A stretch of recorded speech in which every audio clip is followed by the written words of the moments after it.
Kan ek net voordat ons begin vra iets oor verlede week? Die vraatyd vang ons altyd so 'n bietjie.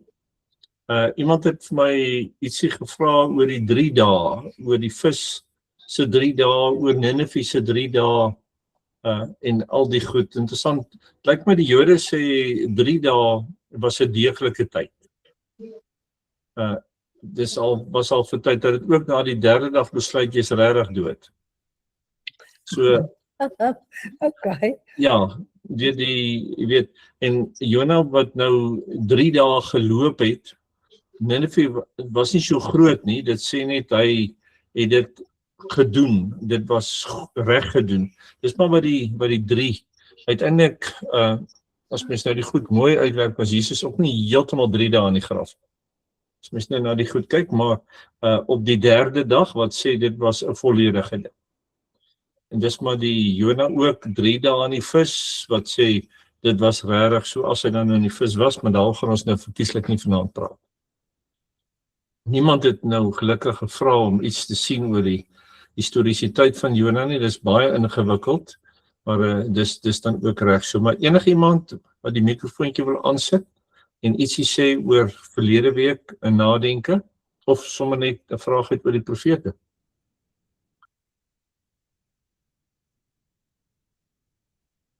Niemand, alright, goed, dan gaan ons aan, ons is by week 2, Hosea en Amos. Interessant dat Hosea is in die Ou Testamentiese Christelike Bybel, soos wat ons hom het, is hy die eerste van die 12. Ek gaan nou ietsie daaroor sê, maar ons hanteer hom dan nou 3de, omdat hy tydsgewys 3de lê. Ons het verlede week die eerste 2 gedoen, vanaand Hosea en Micha dan. En dan volgende week 2 onbekendes, Naam en Sefanja, as ek reg is. Ja, Sefanja en Naam, wat dan eintlik die Noordryk se profete klaarmaak, as ek kyk na die skema. So, dis dan die klompie wat eintlik net in die Noordryk gepraat het. Net vir die wat nie verlede week by was nie, Noordryk is die 10 stamme rondom Samaria, wat tussen Rehoboam en Rehabeam geskeer het, Salomo se seuns, en dan Hosea wat dan veral in die Noordryk optree, so van 758 tot hulle in 722 weggevoer word in ballingskap. Assirië toe. Die Suidryk is Babylonië toe. Nou Assirië met sy magte, en dan later het die Assiriese tyd verbygegaan en die Babyloniese tyd het gekom, en toe in die Babyloniese tyd is Juda met die 2 stamme rondom Jerusalem is hulle weggevoer. Maar dis die agtergrond, hulle is besig met die 10 stamme daar in Samaria, heiligdomme, daar was by Bethel en Beersheba en nog 'n plek was daar heiligdomme, waar hulle lekker met die Baalgode saam gespeel het. Hosea tydgenoot, Jesaja, Jona, Micha en Amos, veral dan die 10 stamme, maar die Suidryk word nie uitgesluit nie. Hy self kom van die Noordryk. Iemand skryf pragtig dat hy 'n passievolle, saggeaarde profeet was. Aan die een kant so oorweldig deur God se liefde en genade, en aan die ander kant het hy so 'n diep omgee vir die volk. En nou is dit eintlik, want iemand het iets gevra oor profetiese roeping. Hosea kry 'n vreemde roeping. Hierdie saggeaarde, passievolle mens, vol omgee, kry die roeping by God om die boodskap aan die volk te gaan aflewer, maar hy moet met die prostituut Gomer trou en hy moet baie 3 slegte kinders hê. En dan word hierdie mense lewe, soos baie van die profete inteendeel, word sy lewe opgeëis vir 'n boodskap wat God dan wil laat aflewe. Weens hierdie omstandighede verstaan hy skuld, verstaan hy teleurstelling, verstaan hy seer kry, want hy dit in sy huwelik met Gomer het hy dit so ervaar. Eenvoudig boodskap om te sê, hier's 'n hofsaak aan die gang, hier's 'n regsaak teen die volk van die Here se afvalligheid.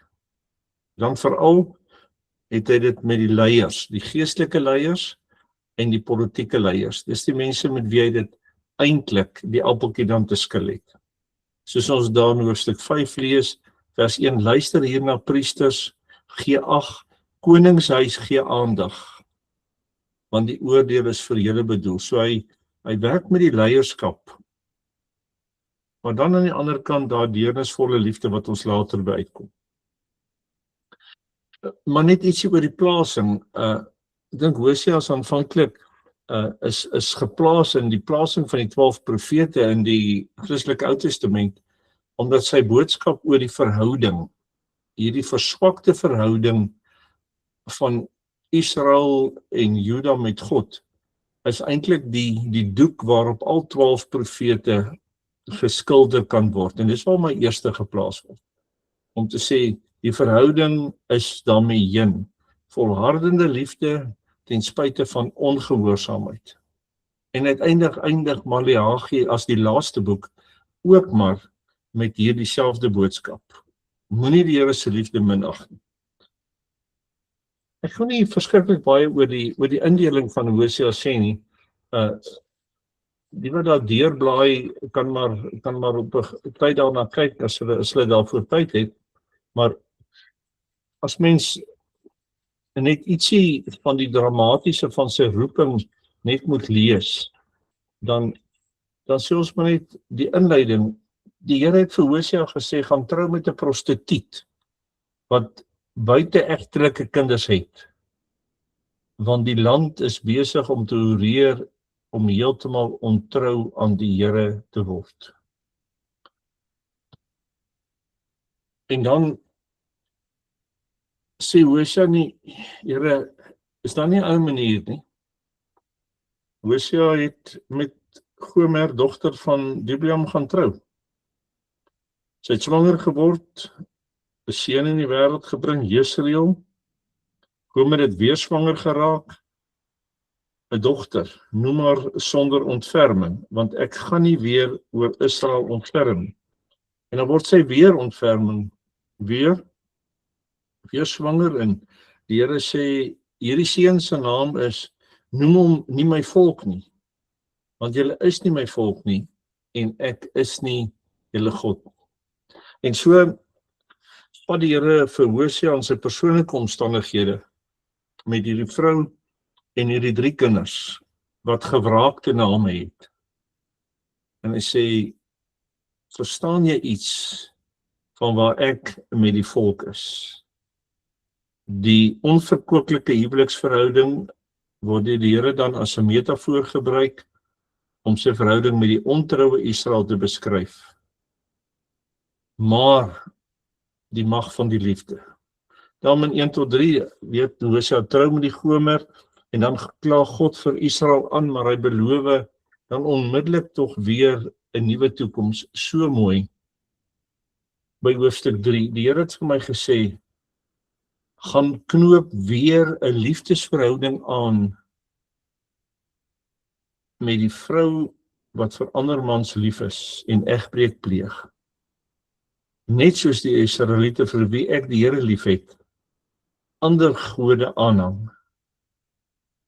Ek het toe vir my 'n vrou gekry vir 15 stukke silwer.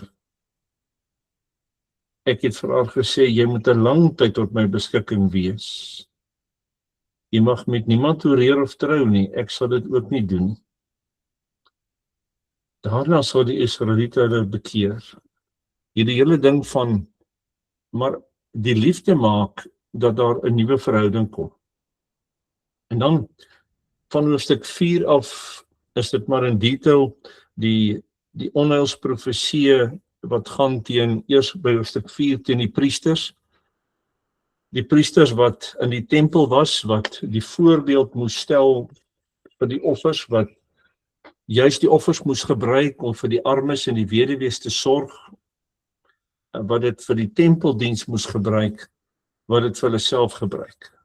Hoofstuk 4 het hy met die leiers te doen, en dan sê hy daarvan hoofstuk 5 af, julle getrouheid is soos 'n môrewolk. Julle sê ja, ja, ja, en as die son opkom, dan verdwyn die dou. En dan die baie dramatiese hoofstuk 8 en 9, wat sê die tyd van afrekening het gekom. Maak alarm, sê hoofstuk 8. Pragtige woorde. Maak alarm, daar draai 'n roofvoël oor my huis, sê die Here.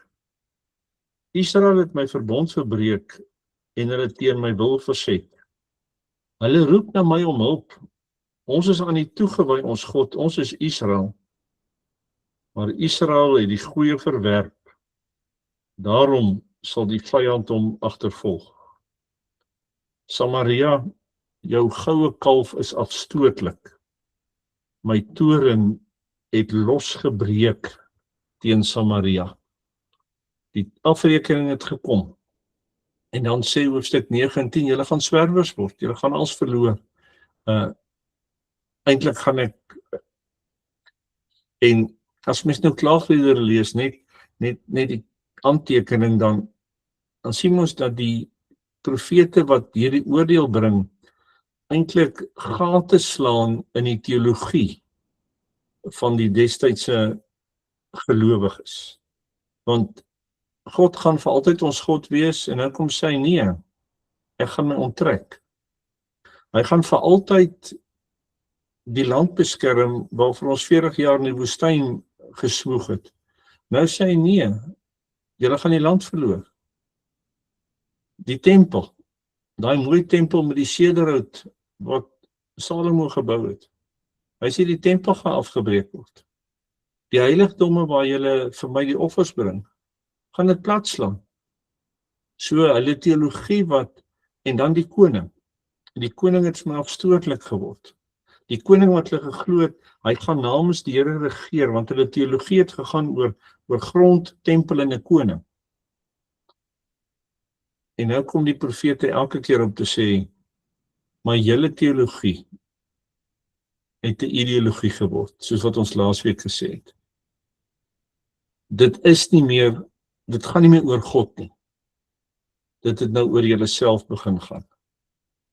Die koning het in julle diens gekom, julle die land misbruik vir julle eie voordeel, en die tempel het julle onteer, deur met Baal en sy vrugbaarheidsprostituie saamoffers te bring, op dieselfde altaar, as wat julle vir my offer.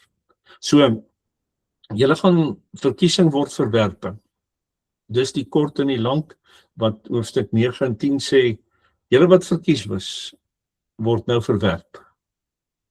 Maar dan, die aangrypende hoofstuk 11. My hart is diep ontroer, die deernis brand in my. Hoe kan ek jou prys gee? 11:8. Efraim, hoe kan ek jou laat vaar? Hoe kan ek jou vernietig? Ek kan dit nie oor my hart kry nie. My liefde brand te sterk. Ek sal my gloeiende toren bedwing. Ek sal nie so ver gaan en Efraim uitwis nie, want ek is God, nie 'n mens nie. Ek sal nie met woede ingryp nie. Hulle sal die Here volg. Hy sal brul soos 'n leeu, en wanneer hy brul, sal sy kinders vol ontzag uit die weste kom. Ek sal hulle na hulle neste toe terugbring, sê die Here. En die profete wat hierdie boodskap van heil gebring het hierdie moeilike taak gehad om te sê, aan die een kant, julle gaan. Swaar kry is nou onvermydelik. Die Here gaan nou nie aan die einde sê, weet jy wat, ag, ek is lief vir julle, maar ek sal nou afsien van hierdie ding. Hy sê, juis omdat ek lief is, omdat ek is wat ek is, kom ons later weer uit, moet ek regverdig wees, ek hou my woord. So julle moet gaan, alles moet vernietig word, maar ek gaan julle nie vergeet nie. Ons gaan terugkom. En dan in 12 tot 14, maar weer iets oor die regsaak. En dan die pragtige hoofstuk 14. Ek sal hulle afvalligheid genees. Keer terug na die Here jou God, want jy het geval. Bely julle sonde. Vergewe tog. En dan sê die Here, ek sal hulle ontrou genees. Ek sal hulle van harte lief hê. Wanneer my toorn van hom afgewend is, sal ek vir Israel wees soos die dou. Hy sal bloei soos 'n lelie, en hy sal so vas staan soos die Libanon. Hy sal geel groei. Hy sal so sterk wees soos 'n olyfboom, en hy sal ryk soos die plante van Libanon. Efraim, ek wil niks te maak hê met afgodsbeelde nie. Ek het jou verneder, maar ek sal jou weer onder my sorg neem. Alles wat jy het, kom van my af. En dis die aangrypende genade wat die keerpunt van hierdie oordeel is. As ons oor die boodskap van Hosea praat, dan is dit maar baie keer parallelle lyne met wat ons verlede week by gesien het by Amos en Jona. Dit gaan maar oor die sosiale ongeregtigheid. Dit gaan oor die leierskap wat hulle rol nie vervul nie met korrupsie. En wanneer Hosea die boodskap bring, dan spel hy eintlik baie duidelik God se agenda uit om te sê, my agenda lyk so, ek gaan julle nou oordeel want dit is regverdig, ek gaan julle oorgee aan Assirië, dat hulle julle kan wegvat, maar dan sal ek julle terugbring. So, dis wat gaan gebeur, en maak julle dan ook dan reg daarvoor. Die politieke leiers en die priesters se korrupsie, hulle liekse, hulle onverantwoordelike leefwyse, veral tydens Jerobeam 2, het die volk tot 'n val gebring.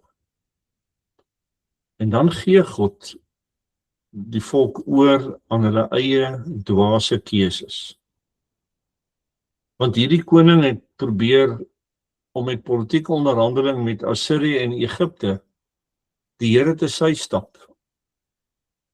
Hy het gedink as hy met die vyand kan gaan 'n bondgenootskap, dan kan hy lekker sterk wees en dan kan hierdie ding wat die Here wil doen, want die Here gaan ons nou sê Assirië kom jou haal, maar nou gaan ek Assirië se vriend word en ek gaan sommer vir Egipte ook haal. En dan gaan ontstaan. Dan gaan hierdie boodskap wat die Here met die profete stuur, gaan nou platval. Pogings deur middel van militêre ingryping, die omstandighede om te keer. Maar dan kom Hosea en hy sê, daar's vervreemding. Die ek is, die een wat 'n huwelik met julle gesluit het 'n klap in die gesig gekry. Die liefde het seer gekry. En nou is oordeel nie meer 'n keuse.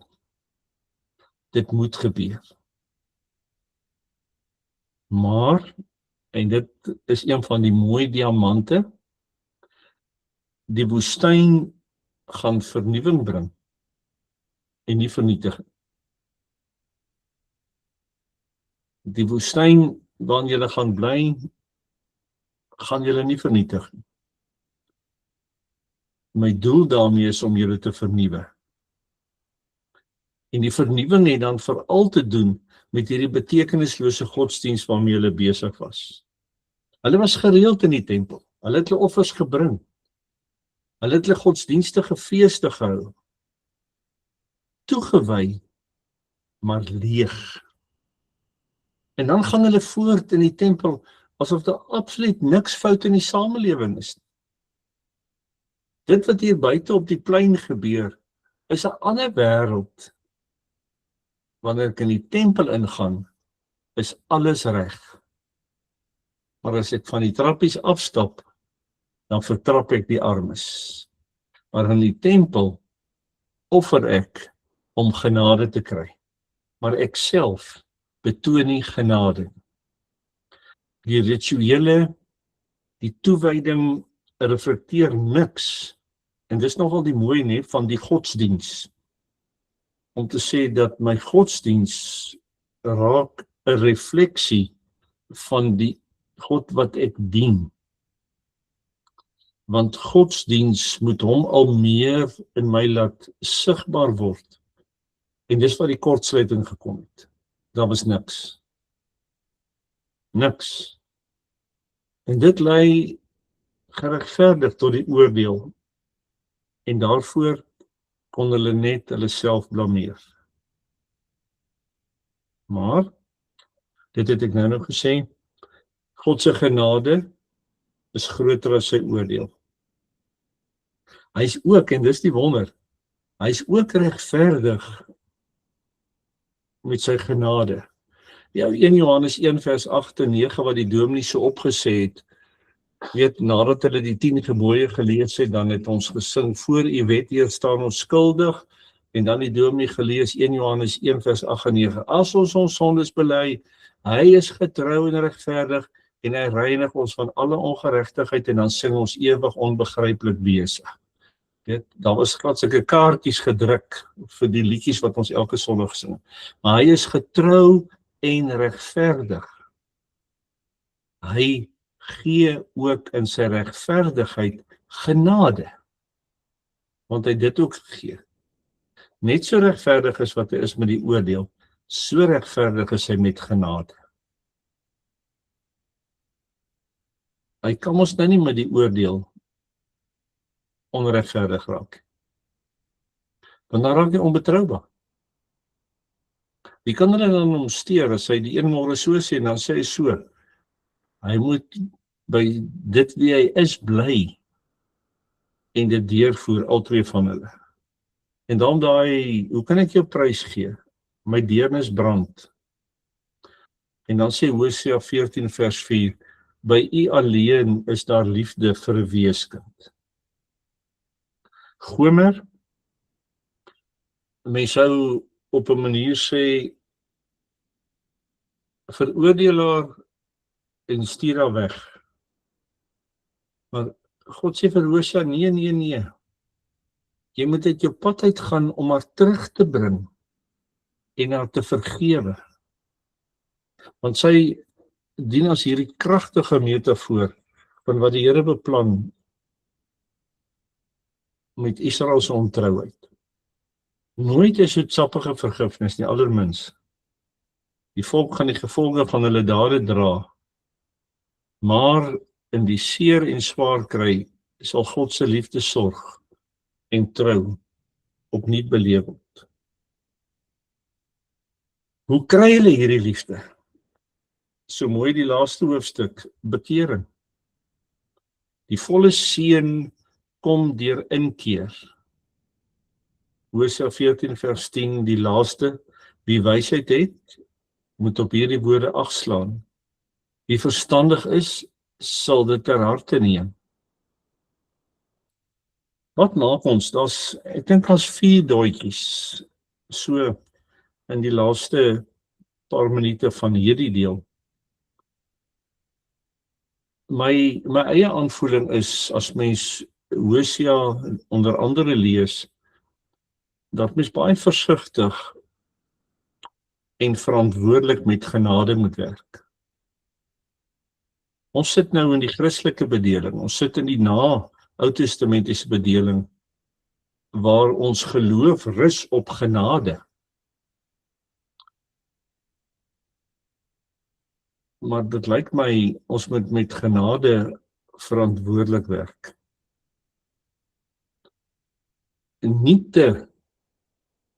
Ek wil nie sê nie te maklik met genade omgaan nie. Maar ons moet versigtig wees oor hoe ons met genade leef. En dan maak Hosea mens hoendervleis kry en sê, word weer oorweldig deur God se liefde vir jou. Hoor hom weer sê, my liefde vir jou brand te sterk. Ek is God, nie 'n mens nie. Ek kan jou net nie prys gee nie. Ek sal jou nie vergeet nie. Oorweldig deur sy liefde. Maar as ook iets van hierdie spanning tussen heil en onheil. En ek dink op 'n ander manier worstel ons gedurig met heil en onheil, want onheil is vir ons altyd is gelyk aan straf. Wat het ek nou verkeerd gedoen? Hoekom straf die Here my? Hoekom gebeur al hierdie slegte goed met my? Heil en onheil word wonderlike pasmaats as onheil my nie van God vervreem nie, maar vir my heilsaam word, as ek 'n bietjie met die woord kan speel. As onheil in God se liefde vir my heilsaam word, nuwe lewe. En dit bly maar die vraag, wat leer ons in lyding?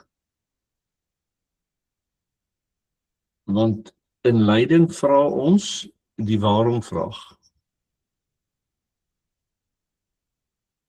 Ek het iewers in die verlede met 'n dierbare mens gewerk wat nie meer met ons is nie, wat met 'n baie groot tragedie in haar lewe moes leef, wat haar uiteindelik vernietig het. En sy het vir my gesê, as die Here net vir my kon sê waarom. En ons het 'n lang gesprek gehad, want watter antwoord van God gaan my tevrede stel? Dat ek vir hom sê, okay. In elke antwoord gaan ek hom weer challenge. So, die waarom lyk my moet skuif na wat maak ek hiermee? Wat kan ek hieruit leer? Ek dink dis ou Viktor Frankl wat dit vir ons geleer het, en mag ek nou die woorde gebruik om te sê, ons sukkel verskriklik baie in die lewe, want wanneer iets met ons gebeur, dan soek ons betekenis in daai ding. En ons dissekteer hom met argumente en teorieë, en ons maak vir ons moeg, en ons vra vir ander mense nou, maar jy weet, sê net vir my dit, sê net vir my dat. Hoekom het dit met my gebeur?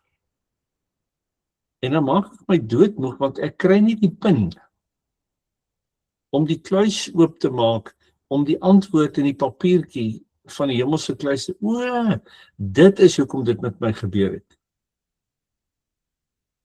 En ek dink Viktor Frankl het gesê, there's not intrinsic meaning, there's attached meaning. Wat met my gebeur, kry betekenis in die manier waarop ek daarop reageer. Ek gee betekenis. Of dit verdieping is, en of dit verwerping is. Ek gee betekenis. Lang gelede, dalk het ek dit laas gesê, sit ek op 'n aand op die bankie saam met 'n man en 'n vrou, en die dokter maak die deur oop, en hy sê, ja, die 16-jarige seun het dit nie gemaak nie. Die pa sê, doen nie van jou en my vrou se God wil ek niks te doen hê nie. Goodbye. En sy sê vir my, net met die genade van die Here sal ek hier deurkom. Uiteindelik het die huwelik gebreek oor die twee pole in die hantering van die krisis. Hy kon dit nie verstaan nie, en daarom kon hy nie die Here verstaan nie, en daarom kon hy nie die Here verder vertrou nie, en wou hy nie in 'n verhouding met die Here staan nie. Want 'n God van liefde doen nie sulke goed nie. God van liefde laat gaan nie 16-jarige kinders in motorfietsongelukke dood. En sy het gesê, net met die genade van die Here sal ek hier deurkom. Sy het iets van attached meaning verstaan. En hy het vasgesteek.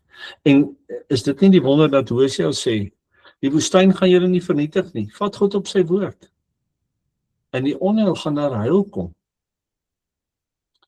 Gaan lees weer daai pragtige hoofstuk 14. Ek gaan julle heel maak, ek gaan julle mooi maak. Ek gaan julle weer 'n sipres maak. Maar die swaar gaan nie sommer net so tjoef-tjaf verbygaan nie. Dit moet ook ongelukkig gebeur. Dit was Hosea. Wie wil die mikrofoon aansit?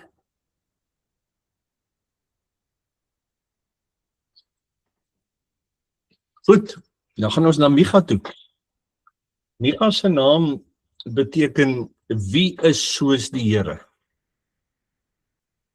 Micha 7:5-2, met ander woorde so rukkie na Hosea, maar dan druk Micha hom deur na 6:8-6 toe. So Micha was vir amper 50 jaar 'n profeet. 3 konings, ek sal nou ietsie daaroor sê. Soos die meeste van hierdie eerste profete wat in die Noordryk werk en ook die wat later in die Suidryk werk, beklemtoon hulle maar die verhouding met God. En die sterkte, die bestaan of die nie bestaan, die bou of die afbreek van hierdie verhouding bepaal voorspoed of teëspoed. Maar sê die profete ook, die verhouding met God bepaal hoe jy optree teenoor ander.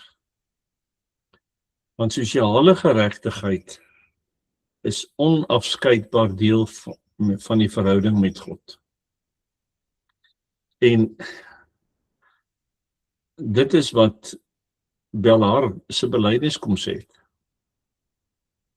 Belhar se belydenis het ons nou vir ons iets van sosiale geregtigheid kom leer om te sê dat die verhouding met God, dat die waarhede van die Bybel sosiale geregtigheid skep. Dat dit sigbaar word in jou verhouding met mense, met minderbevoorregtes, met armes, met verdruktes, met randfigure. Want God verwag dat ons teenoor alle mense sal doen wat reg is, liefde aan mekaar sal bewys, of hulle sy volk is of nie. Die 3 konings wat Micha veral mee werk, is Jotam, daar en dan werk hy met Agas, een van die mees goddelose konings wat Israel ooit gehad het, en dan werk hy met Hiskia.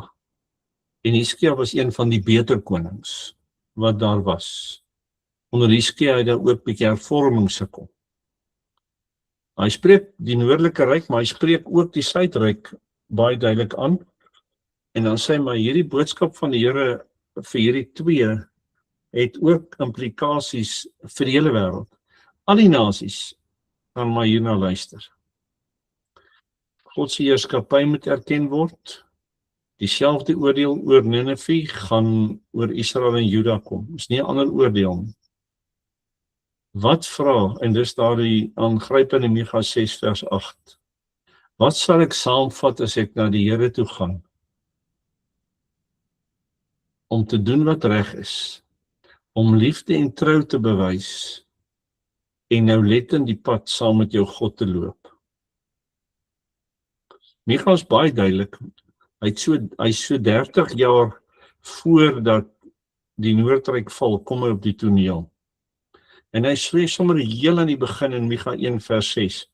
Ek sal van Samaria 'n pynhoop maak, 'n stuk veld vir die aanplant van wingerd. Ek sal haar klippe in die vallei laat afrol, haar fondamente bloot lê. Maar hy voorspel ook die val van die Suidryk. En dis 100 jaar, want hy tree tot 686 op. Die Suidryk het eers in 586 gegaan. Maar sommer toe sê hy al vir die Suidryk, deur julle toedoen sal Sion 'n ongeploegde veld word. Jerusalem sal pynhope word en die Tempelberg oorgroei die heuwels.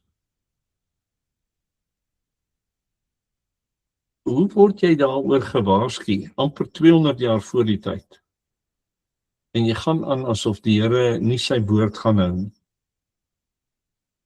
Micha skets, soos Hosea en ook al die ander, hoop vir die toekoms, selfs in die ballingskap. Daar gaan 'n nuwe koning kom, hulle gaan terugkeer na God, wat uiteindelik alle nasies gaan insluit. Geen wonder dat hy so groot rol gespeel het. En soveel profesieë van Micha word aangehaal, selfs in Herodes se tyd, het die skrifgeleerdes aangehaal uit Micha. Die 50 jaar wat hy dan God se stem was, het 'n baie groot indruk gemaak. 7 eeue voor Jesus se geboorte. 3 dele, jy dit daar op die papiertjie, profesie en oordeel wat wissel, 'n boodskap van straf vir die goddeloses, 'n boodskap van vertroosting vir die regverdiges. Weereens, die Here beplan 'n ramp teen die volk en hulle leiers. Die Here bring verlossing vir die hele wêreld, en dan bring die Here verlossing vir die wat hom vertrou. 7 pragtige hoofstukke waarop Micha maar net baie mooi sê, die Here wil teen julle getuig. Luister volke, gee aandag. Die Here my God wil teen julle getuig. Die Here wil uit sy heilige tempel getuig. Die Here kom uit sy woonplek uit, hy kom af. Hy kom oor die hoë plekke van die aarde. Soos was in vuur smelt, so smelt die berge. Hulle loop teen die hellings af soos waters. Wat is die sonde van Jakob, Samaria? Wat is Juda se afgodshoogte, Jerusalem? En dan sê ek sal al sy afgodsbeelde stukken slaan. Sy verdienste uit prostitusie sal verbrand word. Ek sal sy afgode vernietig. En dan teen die slegte leiers, ek klang onheil en dan gaan hy met hulle so aan, maar jy Bethlehem Efrata, jy's klein onder die families in Juda, maar uit jou sal daar iemand kom wat aan my behoort en hy sal in Israel regeer, die profesie later wat op Jesus Christus dan toegepas is. Hoofstuk 6, hoor wat die Here sê, maak klaar. My volk, wat het ek jou aangedoen? Hoe het ek jou moeg gemaak? Antwoord my. Ek het jou uit Egipte gebring. My volk, dink aan die planne. Wat sal ek saamvat as ek na die Here toe gaan? Die Here roep die stad. Hy roep hulle almal. Dan sê ek sy jou begin straf, en dan kom hoofstuk 7, uiteindelik om te sê, jy bly nie vir altyd kwaad nie. Ek sal jou wonders laat sien, soos in die tyd toe jy uit Egipte getrek het. Die nasie sal dit sien. Hulle sal stil bly. Hulle sal stof eet soos die slange. Hulle sal bewe en uit hulle weggryplekke kom. Hulle sal skrik en vir u bang wees. Wie is 'n God soos u? U vergewe, u straf nie, u bly nie vir altyd kwaad nie, u betoon liefde. Hy sal weer genade gee. U sal al hulle sondes in die diepsee gooi. U sal getrou wees. 'n Baie kompakte boodskap. Wat was Micha se groot seer? Hierdie valse gerusheid van die volk wat gesê het, God is in sy tempel. Ons bring vir hom die offers en ons is veilig. Hy is onvoorwaardelik aan ons kant. Want ons hou mos gelukkig. Ons gee vir hom offers, ons gee vir hom tiendes, maar nou kom die Here sê, ek gaan my tempel verlaat. Ek gaan straf oor hulle uitstort. Eerste Samaria, Wat gebeur met die Assiriese magte? Die geskiedenis ken ons nou al. En dan sal dit so totaal wees dat dit op Jerusalem se drempel eindig. En dit sal later in vervulling gaan. Die valse gerusheid met soveel waarop hulle vertrou het, word alles onder hulle uitgeruk.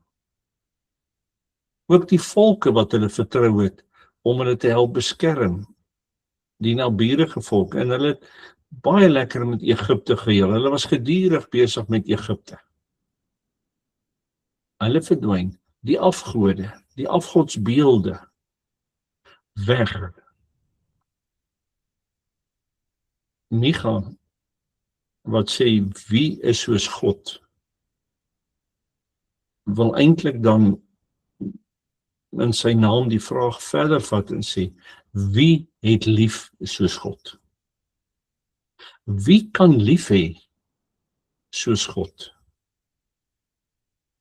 Ja, die tragedie van die ware liefde wat vertrap is, loop diep, net soos by Hosea, wat die huweliksverhouding het. Ek het 'n eed afgelê, myne verbond met jou begewe. Die Here sê, jy het myne geword. Ek het jou met water gewas, jou bloed afgespoel en jou met olie ingevryf. Hoe kan jy so liefde in die wind slaan? Hoe kan jy dit verlaat om liefde te soek by diegene wat geen liefde het nie? Hoekom hinker jy na dit wat nooit kan bevredig en nooit jou dors kan les nie? Jeremia, dan hoofstuk 2, sê dieselfde ding, want 2 wandade het my volk gepleeg. My die fontein van lewende water het hulle verlaat, om vir hulle opgaarputte uit te kap, gebarste opgaarputte wat nie water hou. Die verhouding van vertroue het geskuif. Die verhouding van liefde het geskuif. Weg van God af, na hulle self. En dan loop die goue draad van die onreg, die sosiale onreg loop deur hulle almal. Oneerlike handelaars, omkoopgeskenke, nikszeggende godsdienstige rituele. Maar Micha sê sommer ook iets vir die valse profete, want die valse profete was nogal 'n winsgewende bedryf, né? Want jy het verkondig wat die mense van hou. So die mense het vir jou offers gebring. Die mense het jou ondersteun. Die mense het jou veld toe gedryf. So die valse profete het 'n roaring trade gehad. Om alles wat die profete sê, te sê is nie waar nie. God sal nie die tempel vernietig nie, maar moenie aan hierdie ou steur en sy kop raas 'n bietjie. Julle bring dan julle offers. Hierdie armes sal ons altyd by hulle hê, nie te veel oor hulle bekommer nie. En so het die valse profete regtig geboom, verskoon die woord, toe die profete met hierdie verskriklike boodskap van die ballingskap en vernietiging begin kom. Was dit moeilik. En hoe nader die tyd gekom het vir die oordeele, hoe hardnekkiger het die valse profete ontken dat dit sou gebeur. So hulle die mense net al hoe meer en meer gerus gemaak en die profete wat hierdie mense aan God moes bind, het gesien hoe die valse profete hierdie mense weg van God af aan hulle self bind. Hosea en Amos, ook later Joël en Obadja se waarskuwings is verwerp en die oordeel het inderdaad gekom. En dan kom Micha, maar dieselfde as Hosea in sy laaste hoof, en hy sê, droefheid lei tot bekering. En Micha sê sommer ook vir sy geboortedop Moreset, die waarheid is dat God julle ook gaan vernietig. God se woord trek niemand voor. Niemand gaan vrykom. Omdat jy familie is van 'n gelowige of wat dit ook al is. Elke persoon sal verantwoordelikheid doen, en hulle gaan ween en in sak en as sit, maar daar's droefheid, daar's twee soorte droefheid. Daar's die droefheid wat tot bekering kom, en dan's daar 'n wêreldse droefheid, wat net jammer sê en aangaan, asof niks verkeerd was nie. 2026, mense is eintlik bang om lyne te trek. Ek dink ons het verlede week het ons oor ideologie en teologie gepraat, oor ons eie idees wat ons dan ons eie teologie maak, wat nie in dieselfde kraal sit as God se teologie nie. Twee opmerkings. Dit lyk vir my dat ons valse gerusheid altyd as gevaarlik vir mekaar moet aandui. En hierdie is nie ongekwalifiseerd nie, maar Christenkerke kan dink hulle is op 'n beter plek as die moslems en die hindoes. Want ons aanbid nie valse gode.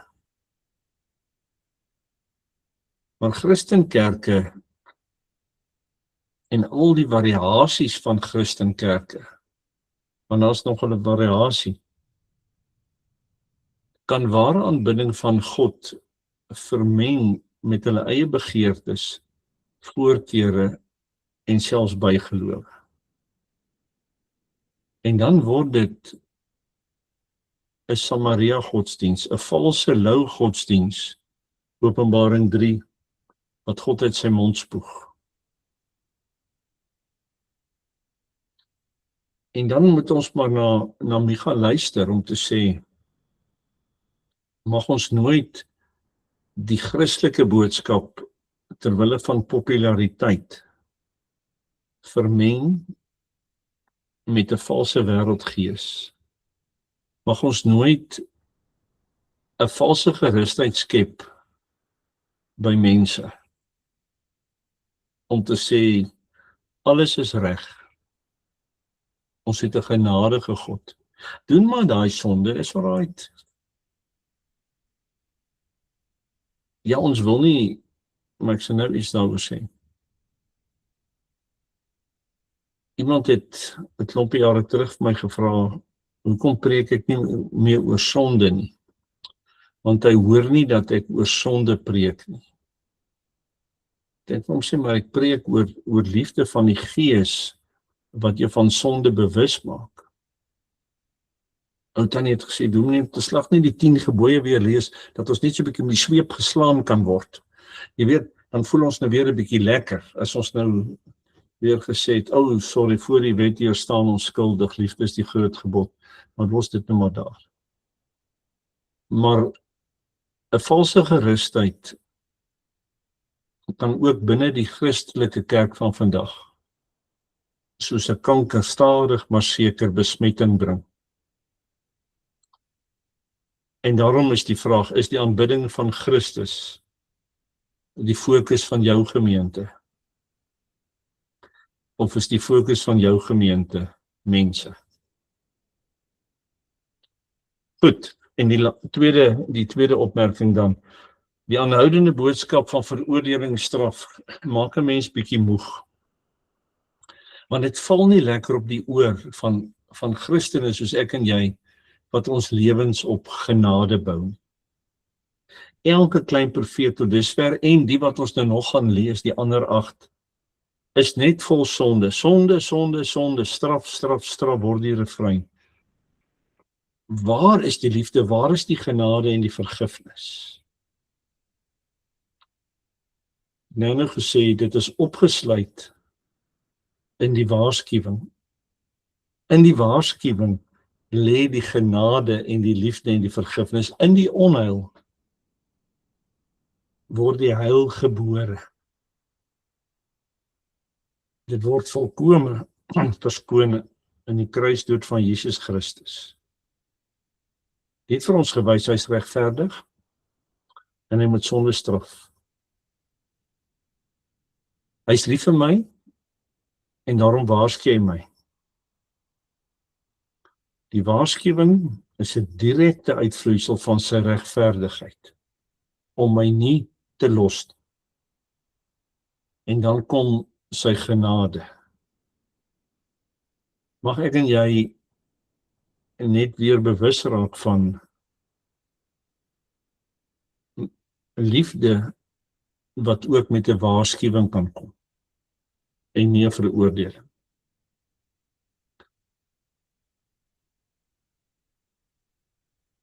En dalk sit jy by iemand of dalk loop jy saam met iemand saam wat in 'n diep stuk onheil nou vasgevang is.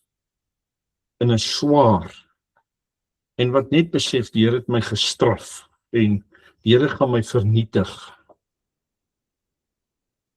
Om dan by so een te kan gaan sit en te sê, maar kom ons soek na die heil.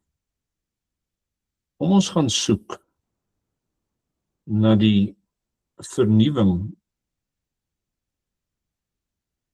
wat jy as verwerping aanvaar. Want nie vir een van hierdie profete het geëindig met die Here is klaar met julle, daar gaan julle nie. Elkeen van hulle eindig met die Here is nie klaar met julle nie. Hy gaan weer met julle werk. God is nooit klaar nie. Dis wat Micha sê. En dis wat sy naam sê. Wie soos hy? Die afgode het nie so gewerk nie. As jy nie vir my offers gebring het nie, is jy daarmee heen. Wie is soos God? En daarom soveel te meer rig ons dan ons lewens in dankbaarheid in, omdat God is soos wat hy is. Die een wat in onheil heil klaar gebore laat word het. Ek moet net meer in sy liefde glo as in sy straf. Ja, soms kan ek en jy so in die kies en die Here straf hom dan maar lekker en ons hou dan van sê die wiel draai, die blindes aan bok. Dis nou maar sy beurt. Dis maar die jare se skelmgeit wat hom nou inhaal. Jy weet, of al daai goedjies wat ons so mekaar toedig. Dan is ons roeping as ons profete van Christus is om te sê ja, die wiel draai en die blindes aan bok slaan jou nou. Maar ek kan vir jou die boodskap van heil bring uit jou onheil. Ek wil nie sien hoe gaan jy te gronde gaan nie. Ek gaan jou, soos God met al hierdie profete sê, ek gaan jou haal en ek gaan jou terugbring. Amen, daar's 5 minute oor. Nou moet iemand 'n mikrofoon aansit en iets sê, want my mond is nou droog. Ekskuus.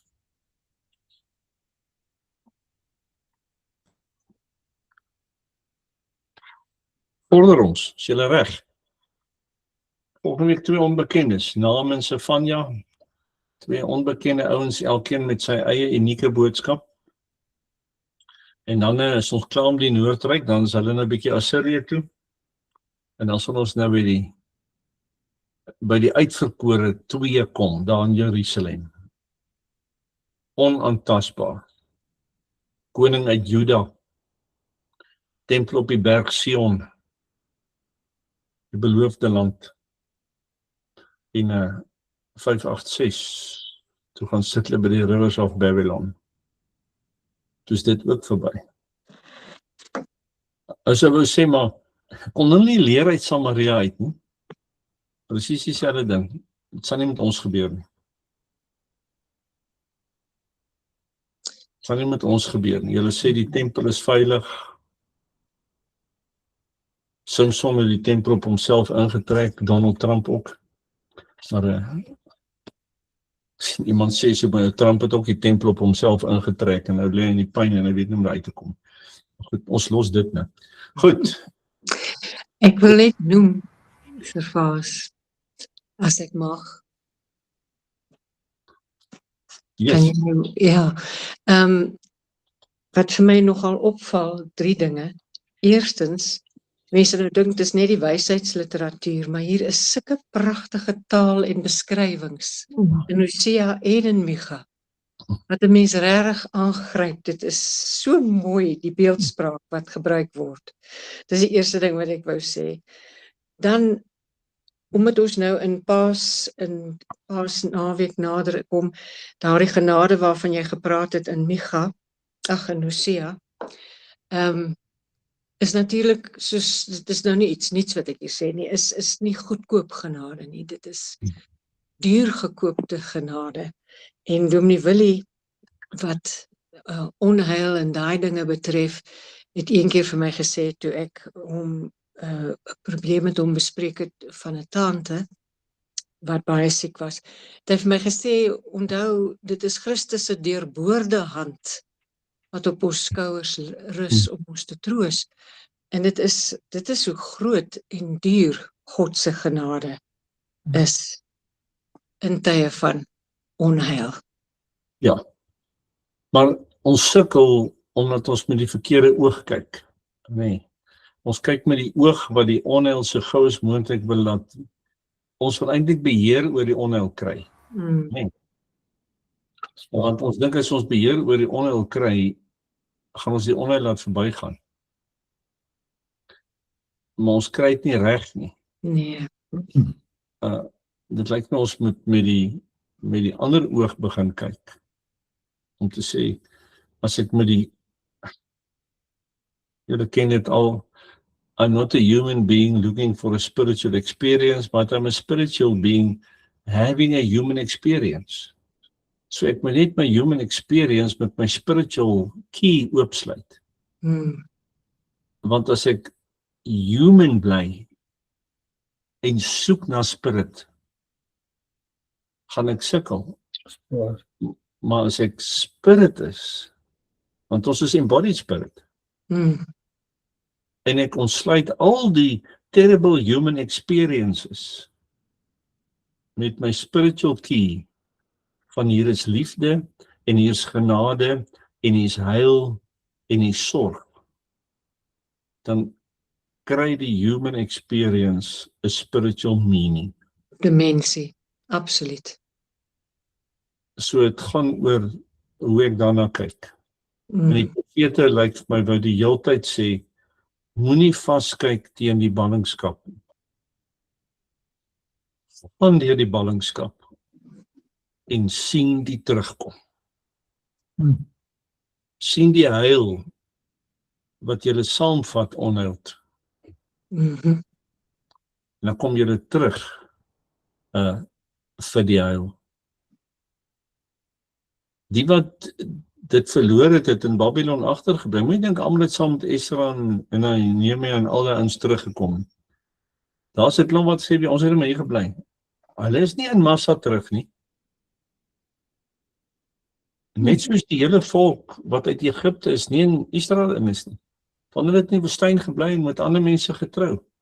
Want hulle was nie lus vir die opdrag vir die mense in Babylon. So, maar die profete wat sê, sien die heil in die onheil. Absoluut. Goed. Is julle reg? Dankie, Servaas. Iewers, dalk Saterdag, dalk Sondag. Die week is bietjie dol. So, dalk Saterdagmiddag, dalk Sondag sal die ander twee verskyn op die gewone manier. Dan moet dit nie verwag vir Saterdagmiddag laat. Baie dankie, Servaas. Baie dankie. So wat kan ons net vir almal sê, hoekom dit 'n dol week gaan wees? Jaco, jou seun wat Vrydag trou. Dan jy's buite orde. En mag ons vir die Here bid en vra dat dit 'n regtig wonderlike feesdag sal wees. 48 uur, Wim, die tyd raak min. Lekker aand almal. Baie geluk. Lekker slaap. Lekker slaap julle. Baie Baie dankie. dankie, Servaas. Dankie. Totsiens. Totsiens.